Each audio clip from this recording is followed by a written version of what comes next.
Well, good afternoon, everyone. I'm Nancy Bodertha. I'm the Vice President for Meetings and Membership here at the Council on Foreign Relations. And on behalf of our President, Mike Froman, and our Board of Directors, it is my pleasure to welcome you to this year's Conference on Expanding Access to International Affairs. For 13 years, this annual conference has brought together students and young professionals from a wide range of backgrounds with the aim of increasing access to and preparedness for careers related to foreign policy. I'd like to thank the two organizations who've supported the Council's commitment to convening this conference each year, GAP, the Global Access Pipeline, and ICAP, the International Career Advancement Program. I extend a warm welcome to the guests and leadership from GAP and ICAP who are joining us this afternoon. And let's give a round of applause to GAP and ICAP for the excellent work that they do.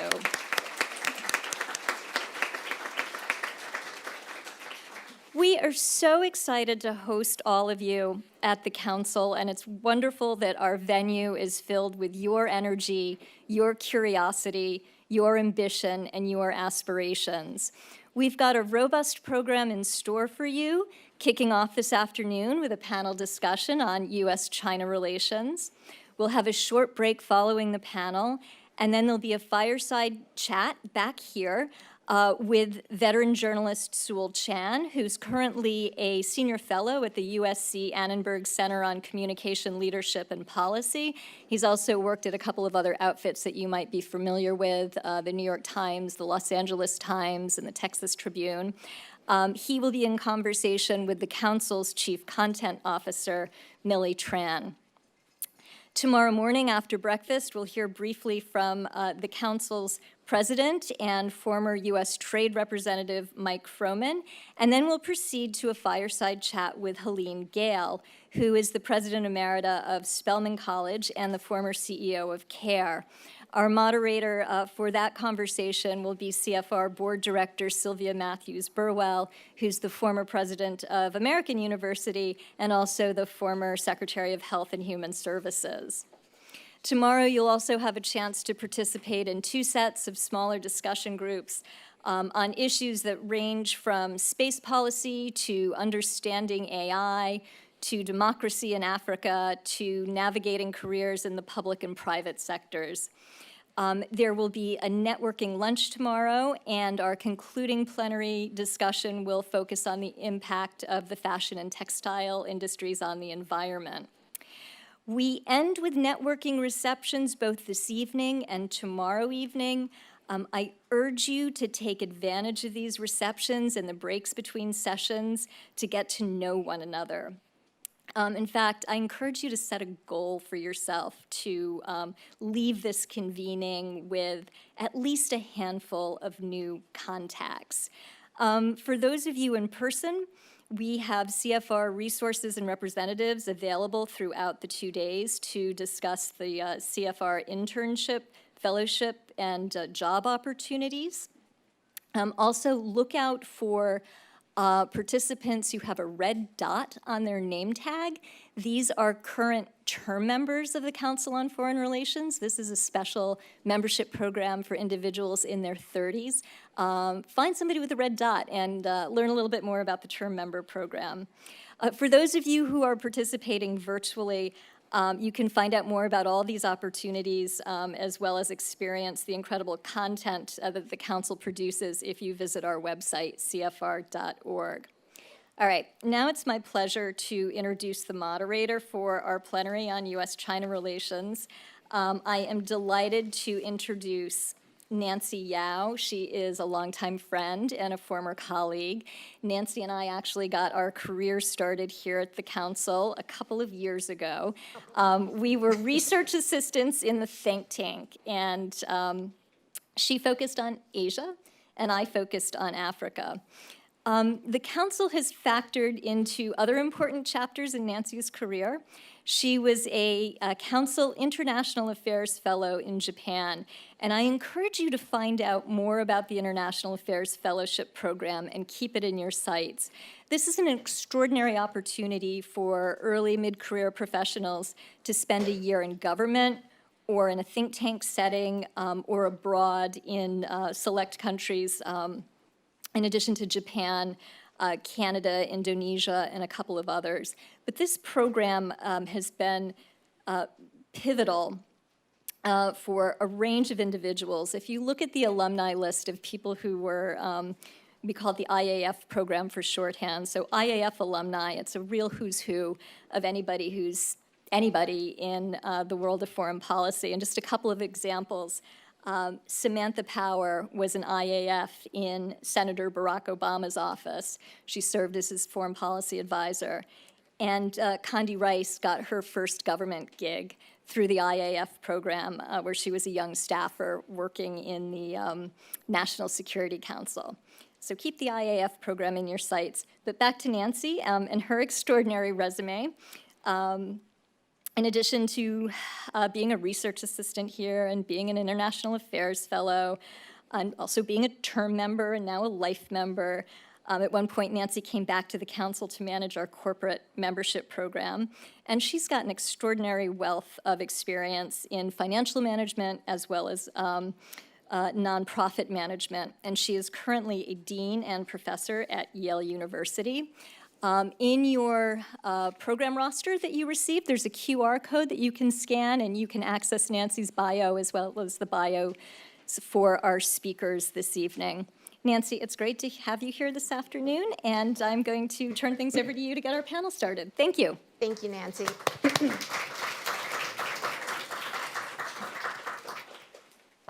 We all looked up to Nancy, so that's the standard of excellence. I don't know how I wiggled my way in, but it's really an honor and privilege, as it was the first day I walked into this building to interview for the position of a research assistant. It is incredible to be with all of you, and it is troubled times.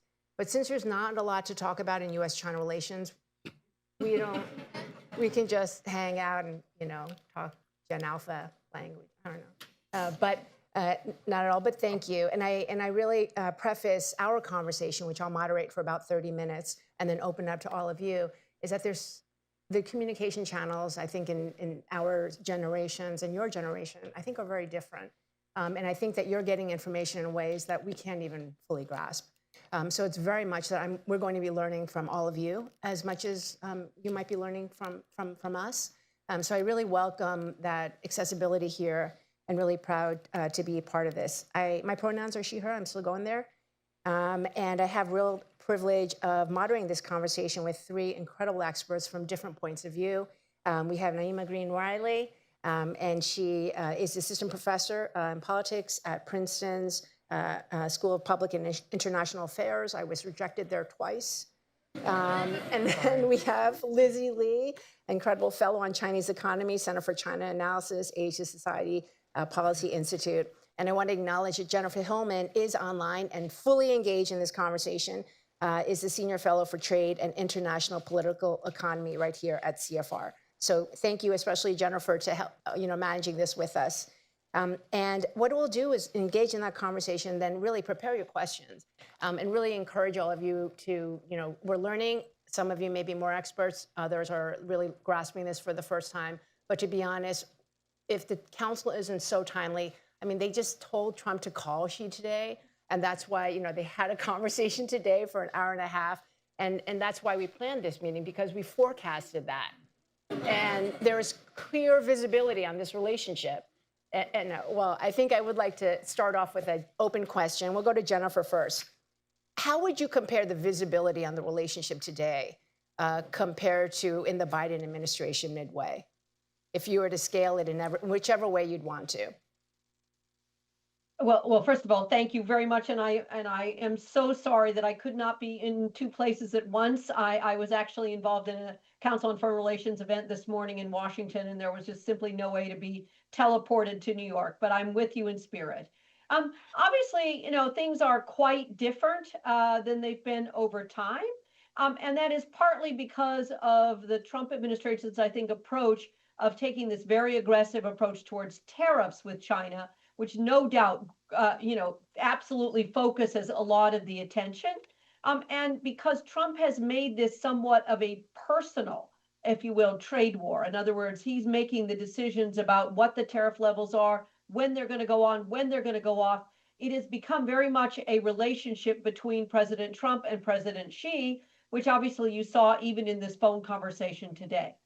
The problem in terms of what do we know is that it's very hard to then get a readout. I mean, I've read everything I can get my hands on what happened in that conversation. And to some degree, you still don't really have a very good idea. It was an hour and a half call. We know that much. But if you read what the Chinese side are saying versus what the Trump administration is saying, you get a pretty different picture about what the gist of the conversation was. I mean, to me, the good news outcome is a willingness to continue to talk, and potentially on the trade side to continue to actually enter into negotiations to try to reach something like a trade agreement. For me, the big downside on the trade side is I don't think the kind of agreement that we really need to reach with China is anything that you can achieve at all quickly, or can be achieved just through conversations between President Trump and President Xi. I mean, the kind of changes that we're looking for in China are going to take a long time to work out and are going to require a lot more negotiation and detailed across many different sectors. And that's what I don't see at this point, or don't see immediately coming together. Right. And Naima, thank you, Jennifer. This definitely, in terms of how Trump is administering conversations, talking to heads of state, or tweeting, or whatever you want to call it, putting it on social media, is obviously a world of difference. How are you looking at this in terms of doing your work every day and analyzing the U.S.-China bilateral relationship? Well, it's hard not to have a little bit of whiplash, right? Because so it's true, first of all, that sometimes the Chinese and the U.S. sides are saying very different things about what's going on. But also sometimes, even within the U.S. administration, there are many different points of view and many different takes on the relationship right now. So if you look, for example, at Secretary Hegseth at Department of Defense recently said that we need to be concerned about Taiwan, that Indo-Pacific is our priority theater, that there are a lot of concerns about China. Then you look at Secretary Rubio at State Department saying he's going to aggressively revoke visas of Chinese students. Then you've got the president today on the call saying it went well, everything's going fine. And so sometimes even within the same administration, I'm finding difficulty in just trying to figure out what the U.S. position is. And that's because government and policy is complicated. You can have many different things going on at the same time. That still is something that is characteristic of this particular administration. I think that's not necessarily something that happens across all U.S. administrations. So, I mean, how do I do my work? I think you just got to try and synthesize all the information at once. You've got to be reading as much as I try to be reading not only in English, but also sometimes on the side, and just trying to pull in all the different data points and then synthesize it. And this meeting is on the record, so wanted to remind everyone of that. Lizzie, you're the fellow on Chinese economy. I think a lot of times in the U.S. we're dealing with this whiplash, and Amy mentions and refers to, and sort of trying to keep up, right? We're like, every day there's a news pop, and then a lot of people obviously are presenting that that's just a distraction, that the current administration is trying to distract us. Well, sometimes I don't even have the energy to think about, wait, what's happening in Beijing? What is Xi Jinping thinking about? What is the CCP working? What are the Chinese companies? You hear a glimpse of it in terms of Zhou Cai saying this here, or the Harvard-China conference some of you may have been to recently. But what is your take on what's happening from Beijing looking out to us? I think that's a tremendously important question. When we think about U.S.-China relations, we tend to think in terms of global fault lines. But I think what's really interesting and important, especially for us who work at HSID Policy Institute Center for Analysis, is to actually probe the system underneath those fault lines. And I think what's really interesting and crucial is we're seeing this interactive tension between Beijing's domestic strategy and external pressure. So on one hand, China's, what's happening at home is shaping China's strategy toward the outside world. And China's domestic strategy is a response also to external pressure. And so we're seeing this, on one hand, what's happening at home is shaping China's external policy. What's happening, externally is also shaping China's policy. So I think that's a really, important part to understand. In terms of what's happening in China, I sort of summarize it in terms of 4 R's. One is rewiring innovation. China's innovation system is vertically integrating at a speed beyond your imagination. especially in AI. Here we're talking about Huawei, we're talking about DeepSeek.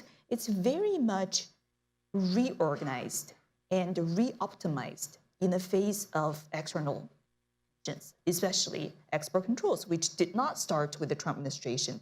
It actually dated way back to the first Trump administration and also Biden administration. And we're seeing this domestic integration of different suppliers in different sectors of tech. We're seeing this software, hardware integration. We're seeing this whole incentive toward frugality, incentive, innovation under constraint.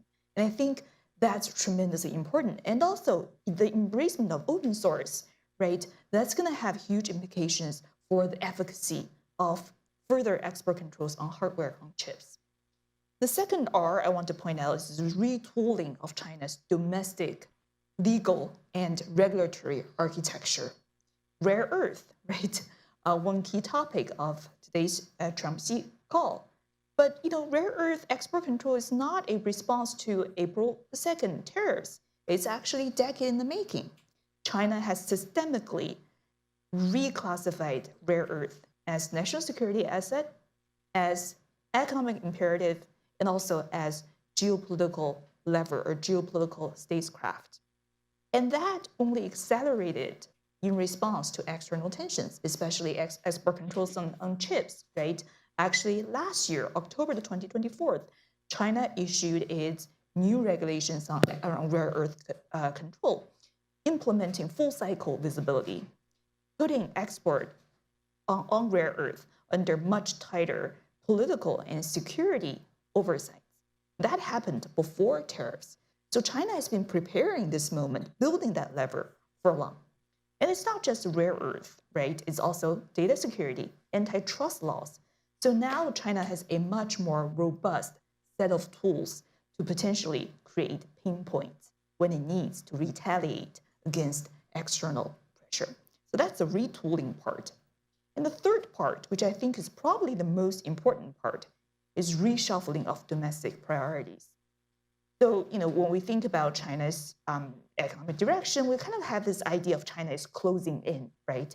It's more inner looking, it's more, it's more focusing on self-sufficiency. But we're also seeing this paradox. Why is China suddenly opening up critical sectors in healthcare and finance to global investment? My answer to that is, this closed versus open is probably the wrong lens to understand the current moment in China's economy. It's a recomposition. And that recomposition is very much driven by what's happening in the US globally. So we see self-sufficiency, that part is apparent.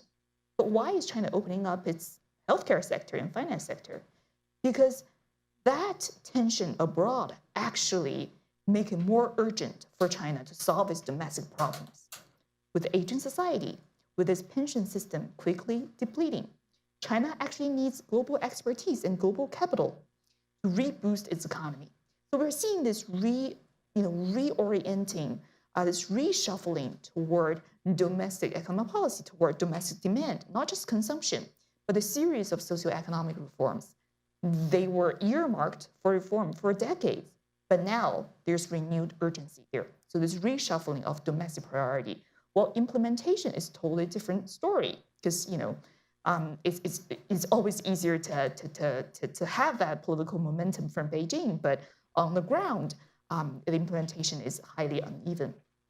And finally, rerouting trade, repositioning diplomacy. Why is China suddenly courting EU? Why is China suddenly warming up to Japan, Korea, and to a greater extent, Southeast Asia? Because its market access in the US is facing problem in light of the tariffs tension. So we're seeing very interesting diplomatic outreach from Beijing to EU, for example. Why is Beijing so urgently consolidating its domestic sector, especially in EV, right? This overcapacity issue. Because, tensions with EU is no longer just market access, it's actually geopolitical liability. And the market in EU is increasingly critical for Beijing as the US market is closing in. So we are seeing this repositioning, re-engaging. But our expert on this panel is much more well-versed in global trade issues and also engagement with Global South. So I would just leave it there. But I think the general takeaway is what's happening in China is as important, if not more important, than the phone calls, than the trade negotiations. And I think we need to understand how China's domestic strategy is shaping the trajectory of the country's future, but also potentially having implications for the United States and more broadly for the role in the world. That's so important, especially in your space right now, all three speakers, just in terms of taking ourselves out of that insular space, and really not being so focused on the U.S. perspective, I think is really going to be where we can all potentially add some value in this complex world. Let's take it one step further, thinking a little bit about, does China need the U.S.? Jennifer, what do you think? And if so, what clearly areas? Does China need the U.S.? In many ways, of course, everyone at some level needs the United States, given, again, the size of our economy and the role that we have played. But on the other hand, China, to me, has been playing this very smart for quite some time. And when I say playing it smart, it's across an entire range. If you think about, for example, when, kind of the World Bank and the United States and others to some degree stopped doing a lot of financing of basic infrastructure, building roads and ports and bridges, et cetera, China stepped into that vacuum with its Belt and Road Initiative. And so China was really trying to say, we can be also a player, we can be a counterpart. When you fast forward now, again, one of the things that China did, and I thought in a very interesting way during the first Trump administration, as the Trump administration started imposing all of those tariffs, which now look mild in comparison to where we are. But what did China do? China retaliated very heavily against the United States, but it lowered its tariffs to many others in the world.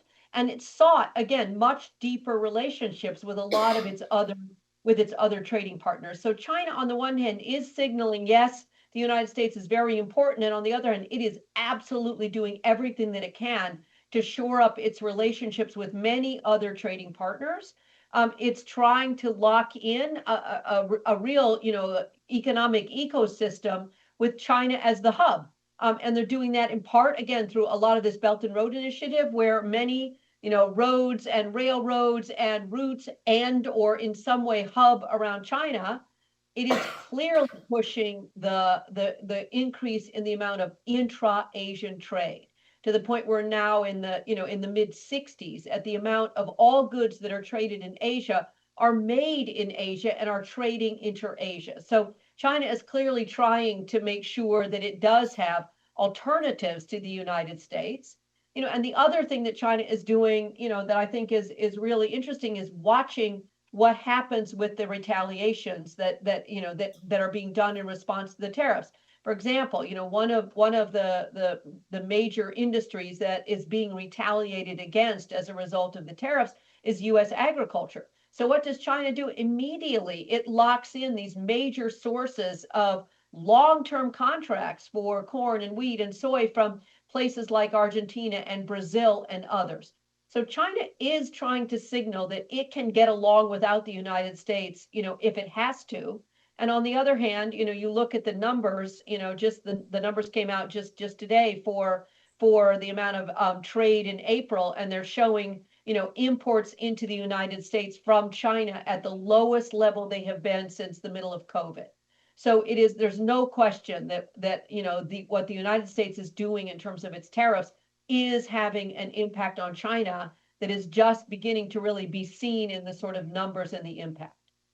I'm getting from some of these comments that we're kind of understanding also what's going on. We're looking in, but yet it's quite difficult to discern compared to the 2014 period and before, in fact. But I wonder if I can ask Naima, thinking about all of the exchange that has happened between the U.S. and China, both at a very high-level bilateral level, but also Obama's 100,000 Strong initiative wanted to send 100,000 of young people to China.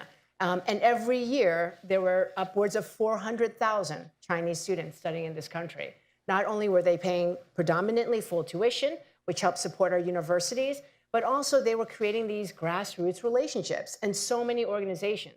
It seems like many of those organizations and universities in some ways are finding that they feel like that Chinese idiom of like a frog in boiling water. It's just a matter of time when it might implode. How detrimental is the deterioration in that one-on-one people like this in the room who might be in China if not for the current climate, and other members of this sort of NGO, university level, young professional, expatriate population? The way you asked that question is really interesting because if you think about 10 years ago, we were in the Obama administration. 100,000 strong was the way to go. We wanted to see many different American students traveling to China, learning Chinese. And the climate is just so incredibly different now. And so it really gives one pause. I have been paying close attention to everything that's being said in the administration right now about Chinese students and their ability to study in the United States. And as I say, it's a little bit hard to discern what's going to happen in the next couple of weeks. But of course, there was an announcement from the State Department through a press release that said that Chinese students were going to have some Chinese students were going to have their visas revoked, that there was going to be a focus on students who had ties to the CCP or students who were studying in critical fields, that there was going to be greater scrutiny moving forward on the visa applications of any student coming from the PRC or from Hong Kong. Today in the call, there was a question in the press room to President Trump about that announcement from the State Department, and he said, no, we want them to come, we just need to check people. And so it's really unclear exactly how this policy is going to be operationalized. But I will say this, there are more than 275,000 Chinese students who are studying in China just last year, right, 2023 to 2024. And so it's a huge, huge, huge amount of the international students that we have here in the United States. Actually, until 2024, for about 15 years, Chinese students were the largest number of international students in the United States.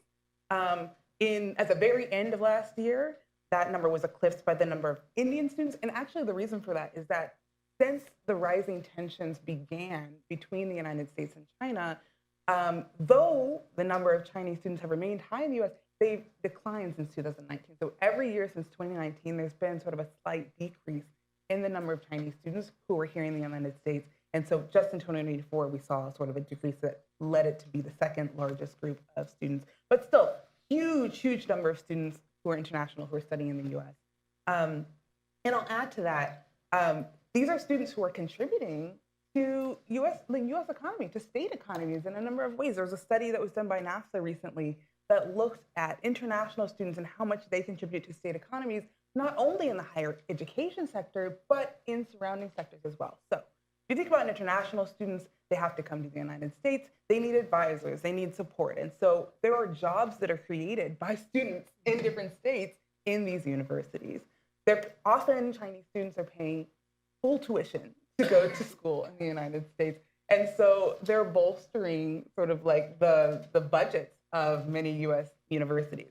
It's interesting because it seems like one of the talking points of the Trump administration is that these students, because they're coming and they're sort of bankrolling universities, they're just adding to these multi-billion-dollar endowments of these fancy universities in the US. But it's not just the big name universities that have Chinese students at them. In fact, Chinese students are often going to community colleges or to state institutions that are capped. And so it actually can be very useful to have that tuition contribute to those universities. But in addition to needing advice, and in addition to paying tuition, international students need accommodation, they need transportation, they need dining services. And so this study that just recently came out showed that those contributions are actually creating jobs in other sectors in all the states in the United States.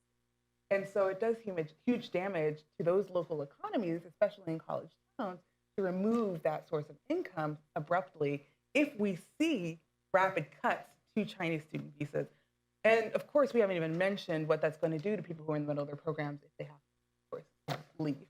And so I'm sort of waiting with bated breath, and I think a lot of people are, to see how this policy on Chinese visas is implemented. But it certainly poses a threat to the higher education sector and to the promise of national intercultural exchange at these universities. Thank you for that. And I will ask one more question, then open up to the audience. So prepare your questions, and any question is welcome. And because the Council on Foreign Relations is a nonpartisan organization, I want to ask a question that may that I've been wondering about. So, given the U.S.-China bilateral relationship, obviously there's quite a bit of criticism around things that China has done, the theft of IPR, and you know the different human rights conditions in China that the global you know the global society has definitely criticized in many ways. How much merit is the current administration's thinking around using some of the rationale for its tariffs, whether it's the student visa situation, any of the direct hits that are going to to China or Chinese students? How much merit is some of that foundation? I think because many of us are not studying China full time here, so I want to make sure. I just want to open up a little bit broader to say how much merit is there in some of those conditions that the current administration is trying to present the rationale. Jennifer, do you want to try to?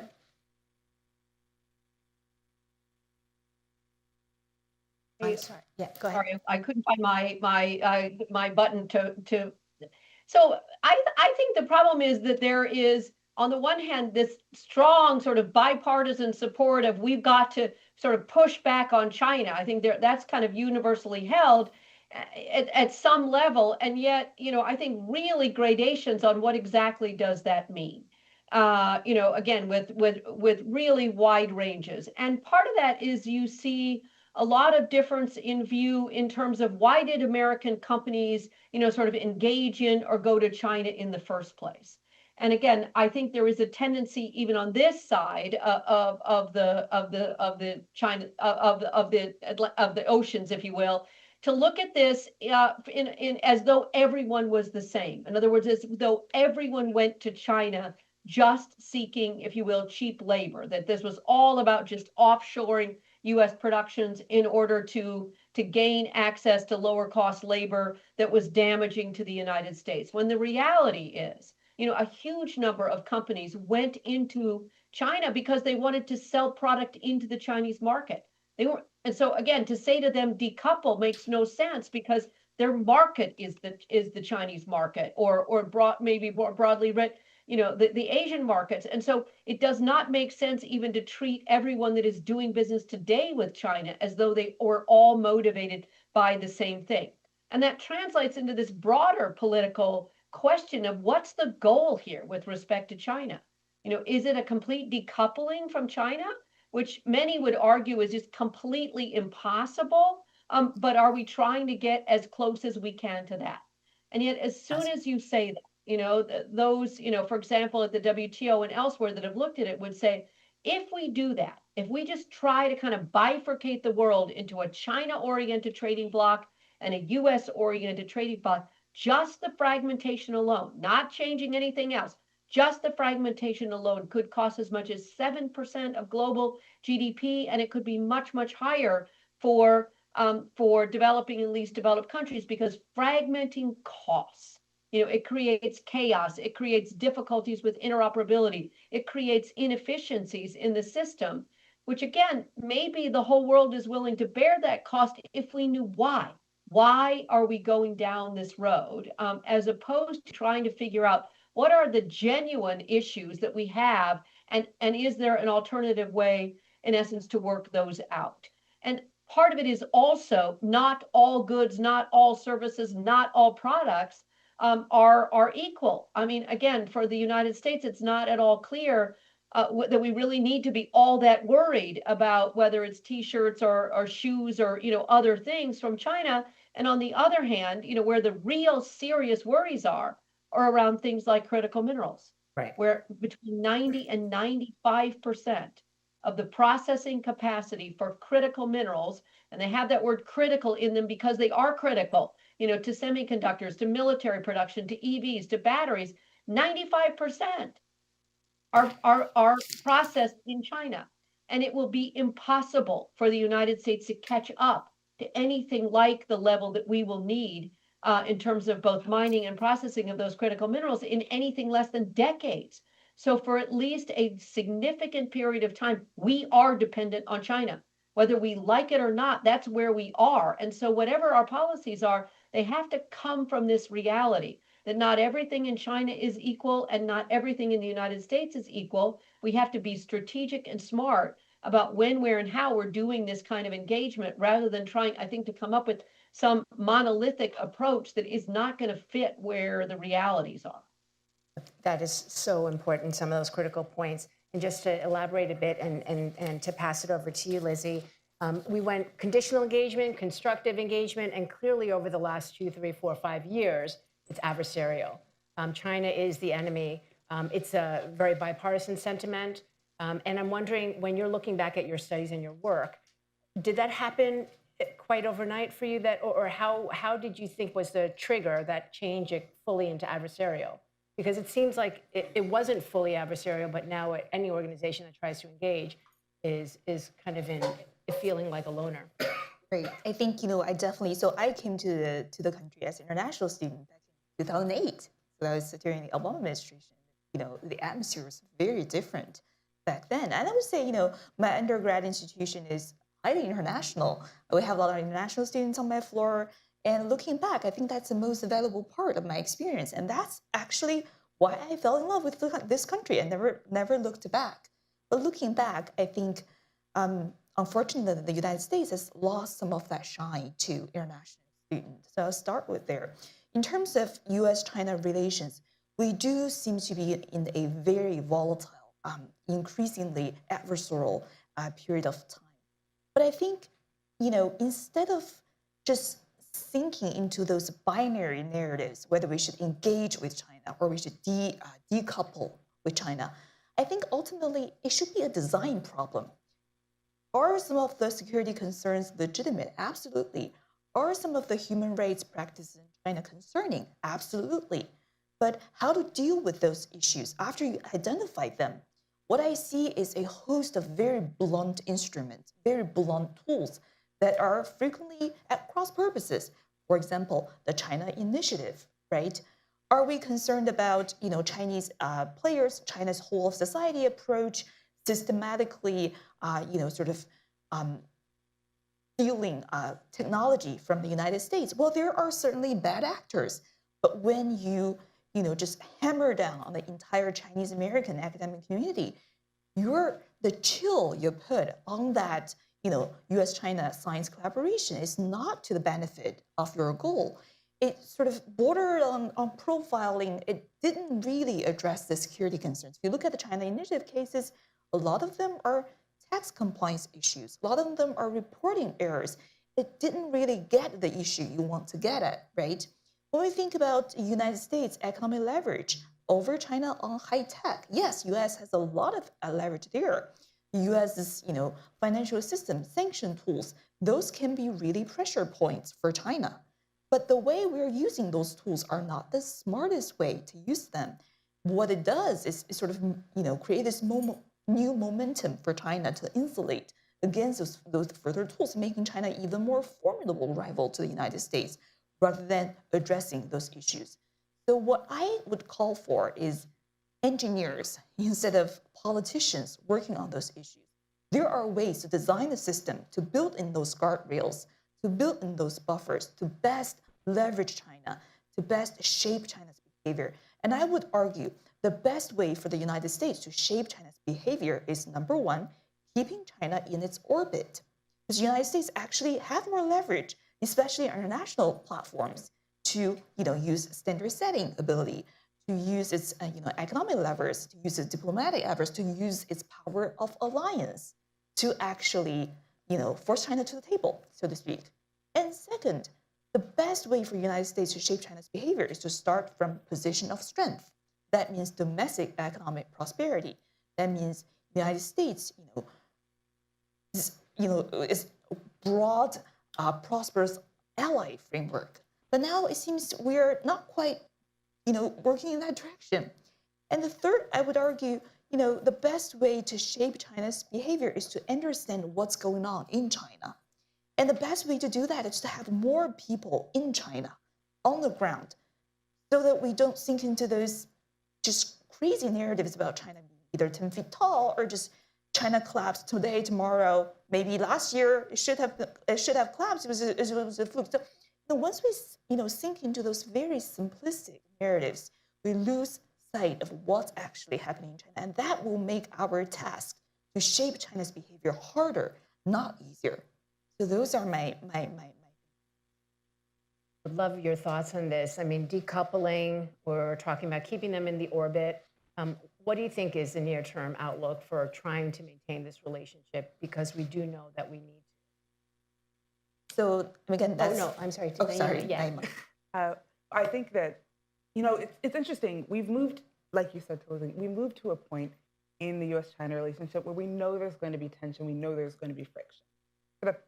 Even we talked about the Obama administration, but certainly there was a lot of tension and friction. And one would argue the precursor to some of the things that happened after Obama, during the Trump administration, during the Obama administration, in that the relationship became a lot more fraught.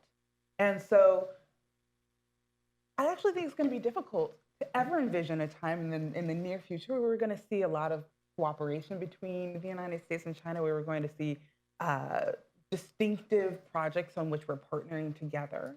But I do think that the policy tools that are used by U.S. administrations in addressing China matter, right? And so it makes a difference to make an entire population of students a scapegoat, or to specifically nail down on particular institutions like CSSAs, China Student and Scholar Associations, that might be problematic, or research security methods that might be problematic, or particular programs that might invite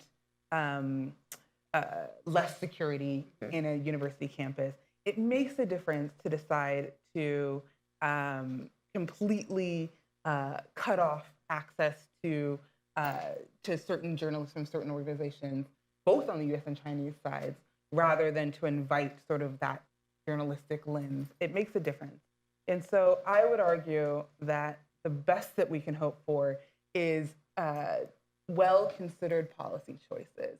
I'll end on this, though, because I've talked a lot about how there is sort of like a broadening gap between the US and China, especially on the people side, especially on the student side. I was looking into some of those travel numbers recently. B1, B2 visas are the visas that people get when they are traveling for tourism or for business. And so I looked at quarter one 2025 numbers, so that's January to April 2025, as compared to last year, 2024, assuming that those numbers would have gone down. And actually, I saw that more than 100,000 visas, a larger increase than 100,000 visas. So basically, there were like 210,000 visas that were given to Chinese passport holders to come on a B1, B2 visa in 2024, 345 this year. And so what that means to me is that not all areas of sort of the people-to-people ties or the international flow between US and China are on the decline right now. And there might be some areas where actually there is an increasing relationship or a continued relationship between the two countries. And so we'll end on that, because I don't want to paint all doom and gloom. Yeah, up here. that's good. And we'll open up to questions. I want to ask the audience, and try not to abstain. How many have gone on a program into China? Okay, all right, not bad. How many are planning to go on a program to China? Interesting. And how many people use TikTok? I do. Who doesn't use TikTok? I'm just curious. Fascinating. Oh, wow, no kidding. Is that an age thing, or is that just because you don't like TikTok? Let me open up to questions. Wow, I created a debate. Okay, I've got, Omega. That's great. All right, and please state your name and your affiliation and ask a question. Don't ask a comment, and try to make it as succinct as possible. I have you in the back, yes, you. Thank you.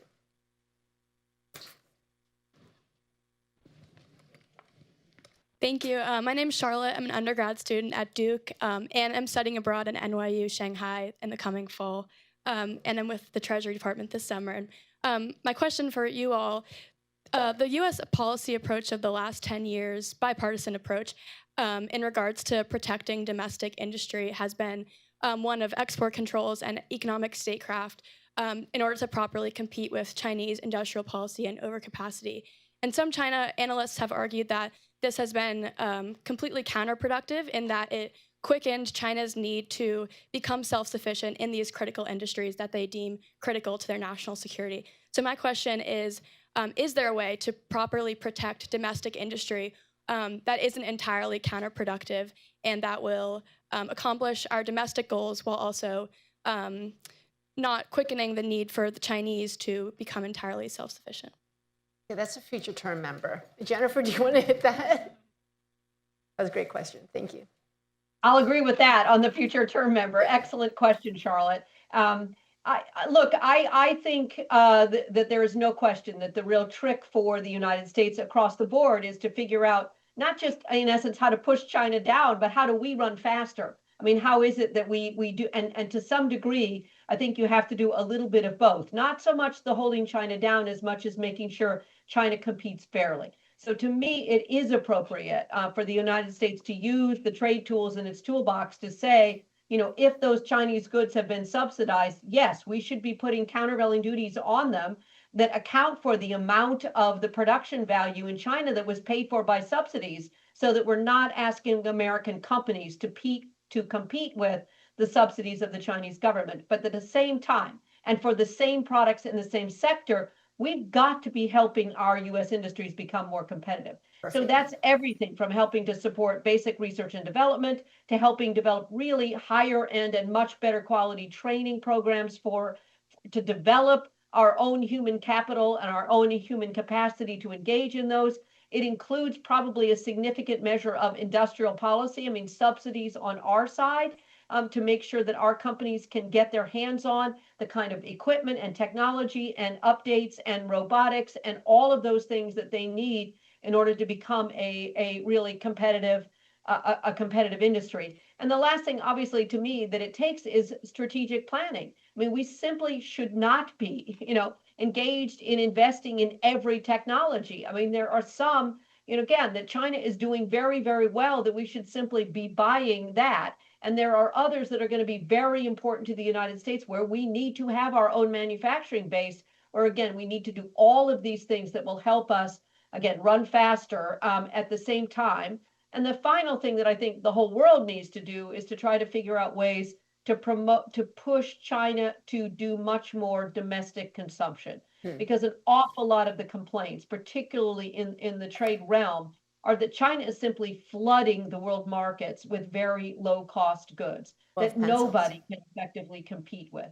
And that is because they have got too much capacity in a lot of these technologies. Again, steel is one that sort of leads the way, but that is creating negative pressure across the world. And so I think, again, across the world, there needs to be a collective pushback to say to China, you can't keep producing this much overcapacity. You have to develop either greater domestic consumption at home, or you have to cut back on the amount of overall production in these sectors. Thank you for that, Jennifer. And I had a question right up front. Yeah. Please stand and state your affiliation. And I had a question. Are there any of China's policies that you guys feel the U.S. could learn from and implement themselves to their benefit? And are they any of the 4 R's, rewiring, retooling, reshuffling, or repositioning? And what could that look like? Liz, you want to grab that one? And if we can keep our answers a little succinct, I want to grab at least 2 more questions. Sure, I would say, the United States can definitely learn from China's industrial policy playbook. For one thing, long-term planning, right? When China talks about, its industrial policy, well, it's made in China 2025, it's controversial, but it's a 10-year plan, right? For the United States, well, policy cycle seems to be every 4 years, the longest, right? You see a lot of whiplashes. And the thing is, for industrial policy to work, it needs to be long-term. It needs substantial front-loaded investment. It needs long-term cultivating, nurturing of nascent industries. It needs policy consistency. When we talk about reshoring, policy needs to be consistent in order for those companies to come back to the United States. If you have tariff today and tariffs off, and if there's no consistency whatsoever, companies are not going to be making that kind of investment.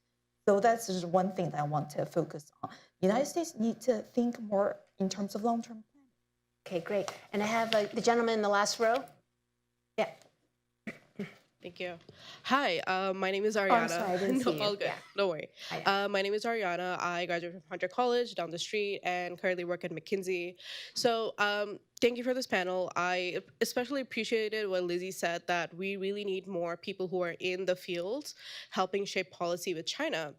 But I also had a kind of a question, like with this oncoming presidential term, we're seeing a lot of scrutiny with young professionals who have that interest in China, who kind of want to interact with China, and it's kind of especially evident in public-facing roles.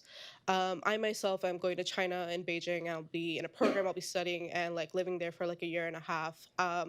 What advice or affirmations would you have for people who are in these positions that they don't really want to kind of mess it up for themselves in the long run, but the scrutiny in the next 3 or 4 years is going to kind of stay in a permanent record of sorts in their interactions with China, what connections they have with China, or even having friends who are possibly connected to either the CCP or other in other organizations. Thank you so much for that. Yeah, sure. I mean, it's a question that I hear actually quite a lot on university campuses because there are a number of students in the United States, like yourself, who are interested in studying in China or learning Chinese, but are concerned about if later they have to apply for a security clearance to get a job in U.S. government or want to play some sort of a policy role, whether or not that experience will come back to bite them. And so, I mean, I think it's a valid concern to have. I think that there are some people who have managed to do it. I think that there are people who have focused on the language and really tried to get good at the language. And that, I think, should be a benefit. I say I think because sometimes things surprise me in today's atmosphere. It's getting harder and harder to study Chinese, even in the United States right now, because a lot of the resources going into, for example, Title VI funding are being eliminated. But for the most part, I think it can't hurt to have foreign language skills and to really get good at them. Chinese is a hard language.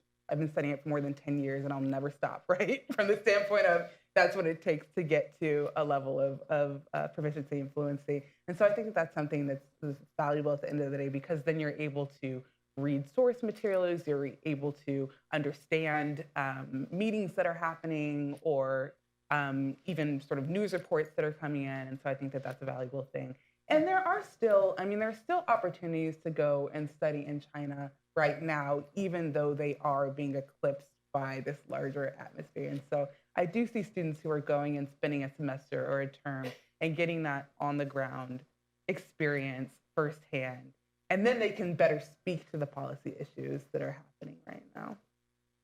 One final question. Is there an international student that would like to, may call on this international student to see your point of view and your questions? Thank you so very much. My name is Ali Hassan. I'm a PhD political science candidate at West Virginia University, originally from Pakistan. My question is about the geopolitics of the US-China relationship moving forward. Does the panel think that regional conflicts in different parts of the world in which the opposing sides tend to have side one with the US or one with China might involve dragging these countries into that conflict? I'm looking at you, India and Pakistan. You almost went nuclear last month. So do you think these regional conflicts can exacerbate tensions between US and China, or they could potentially lead to more, mediation efforts in those conflict zones? Thank you. Maybe Jennifer, do you want to hit on that one? I think first of all, excellent question. It's great to have you. So thank you for doing that. Look, I think you're hitting it. I think it can be both, depending on the situation. I mean, there's no question that there is a huge possibility for, in essence, the United States to be on one side of the parties in a conflict and China to be perceived to be on the other and have it really exacerbate the situation. And on the other hand, I do think in general, I don't see the United States and China as wanting to engage, in a kind of hot war between the two of them. And so I do think there's going to be an ameliorating force to try to say, we don't want to fight a war directly, and we don't want proxies to be fighting it for us. So there really ought to be a huge effort to try to ameliorate those situations. And that may be a real opportunity for the United States and China to work together in order to avoid a conflict among, if you will, proxy states, or those that believe that they have the United States on one side and China on the other. to me, it's not that black and white. There are just not many countries that are wholly, U.S., if you will, and wholly China. I mean, it is all more nuanced than that. And therefore, I would hope that that nuance and that sense of how important it is to avoid real conflicts would actually allow the United States and China to come closer together in order to avoid it. Wonderful. Final comments. One line that you want to send out to this audience about the U.S.-China relationship. We'll start here, Liz. I'll just do a follow up on that question. I think no country is interested in picking sides between the US and China. What's happening, I think, is a lot of countries, regional blocs, are discovering their own agency. The United States is not that reliable as they thought to be. China has its own problems, so what can we do? So what we are seeing, what's really interesting is this push, this momentum toward regional autonomy, this momentum toward global local model or regionalization in Southeast Asia and also in the EU. So I think that's a fascinating dynamic.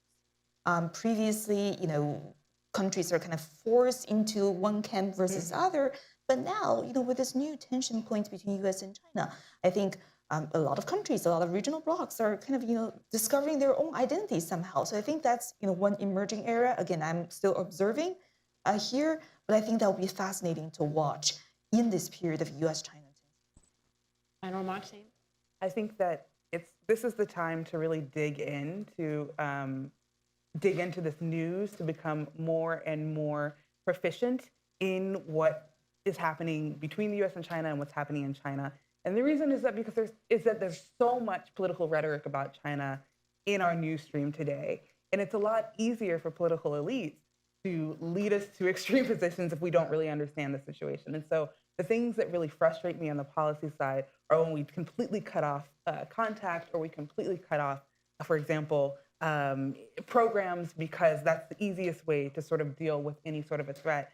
But if Americans better understood the situation, if Americans better understood China and what some of the risks of engaging with Chinese entities were versus what some of the benefits and what some of the non-risk factors were, then I think that we could actually have a more robust conversation with our policymakers and maybe influence the policy stream a little bit more. So this is the time to dig in and to become a Chinese policy expert, all of you. So thank you for being here, and please do that. And the complexities in the relationship, as Jennifer and Lizzie and Naima have shared, are so complex. But what you've witnessed today from all three of them is the nuance and depth of understanding that they have at the complexity and looking at the different points of view. And I'm so grateful for each one of you for joining me in this conversation. I'm grateful for all of you for being so attentive.